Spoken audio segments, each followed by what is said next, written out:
And you can't have a show about great guitar players without mentioning, without playing, without paying homage to Mr. Edward Van Halen. Huge, massive influence on me. I remember buying Van Halen 1 when I was 11 years old, and it changed everything for me. But right now, I want to focus in on a track that I think is fucking one of my favorite records that Van Halen ever put out. This is the Fair Warning album, and this is a track called Mean Streets.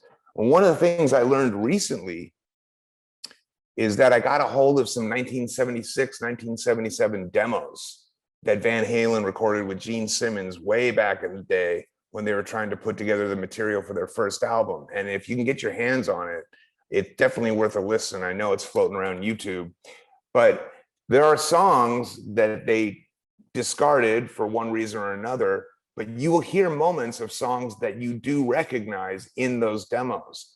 So years after Van Halen 1, Fair Warning came out with the song Mean Streets in it, which, by the way, has an impeccable intro with this finger tapping muting situation going on, which I still can't wrap my head around.